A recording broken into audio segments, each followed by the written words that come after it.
1 year on after declaring statehood, it looks like there's little to celebrate for the people of Kosovo. The province is plagued by unemployment and relies heavily on family members who've moved to Europe, the only source of income for the majority back home. RT's Paula Sleer has the story. February 2008 was a happy month for Albanians in Kosovo. They celebrated their independence. A new government, a new constitution, and recognition by some in the world community year on, and there's nothing new to celebrate. But this is not the main problem.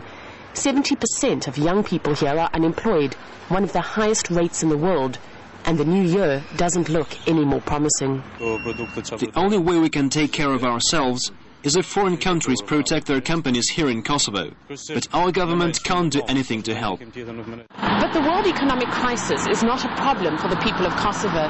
For people who have nothing, there's simply nothing more for them to lose. And this is the reason why 3 children of Khafa and Dinyor have gone abroad to live. When my first son went to Germany, I was wondering how I would take care of him. I never dreamt that one day he and my other children who followed him would be taking care of us. The Malaj family tells the story of how the majority of Kosovo survive. The young and healthy do everything they can to find their way to the European Union. They work abroad and then send money back home to parents, wives and children. So when the economic crisis hit Europe, many Kosovo families started receiving less through the likes of Western Union. We are learning to live with less. I buy less to eat, less to wear. We spend less on fun.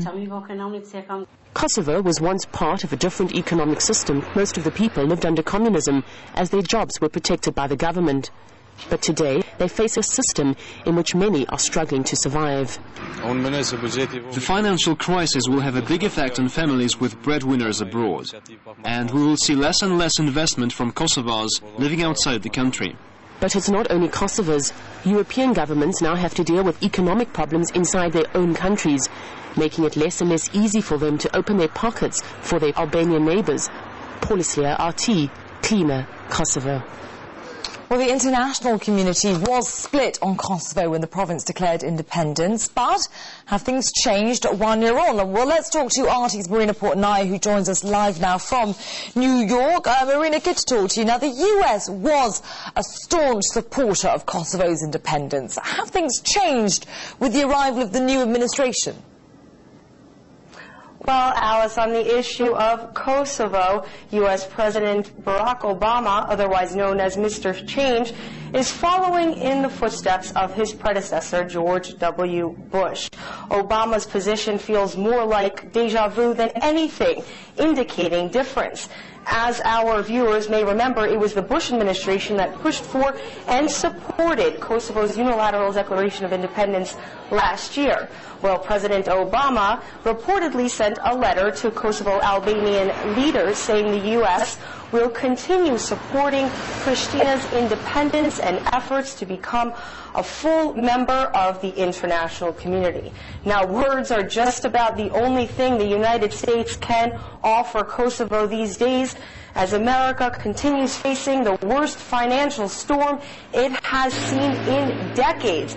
Any type of monetary support to Kosovo is unlikely. So you may hear words like democracy, independence coming from the United States talking about Kosovo, but when it comes to actions, there's very little kind of monetary or military or any type of financial support that they can offer to Pristina at this time.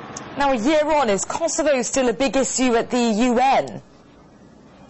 Well, at the United Nations, it was a very big issue 1 year ago. Not the same kind of landscape this time around. For this month, Kosovo is not even on the agenda of the Security Council, but we are told that a senior member of the United Nations will be traveling to Serbia this month to continue dialogue when it comes to Kosovo. Now, Kosovo still falls under the administration of the United Nations, according to Resolution 1244. But the United Nations is still very much divided. I remember after Kosovo declared independence a year ago, Kosovo leaders thought that 100 countries right away would recognize its independence. Well, 12 months later, only 54 members of the UN, about a quarter, recognize Kosovo's independence. Only 22 out of 27 European Union members recognize Kosovo's independence. Now Serbia, with the support of Russia, China, and India, do not recognize Kosovo's unilateral independence, calling it illegitimate.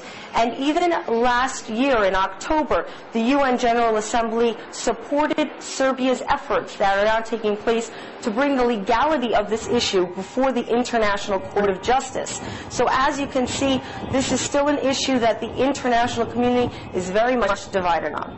Indeed. Marina Portnaya for now. Thank you for that. That was RT's Marina reporting there from New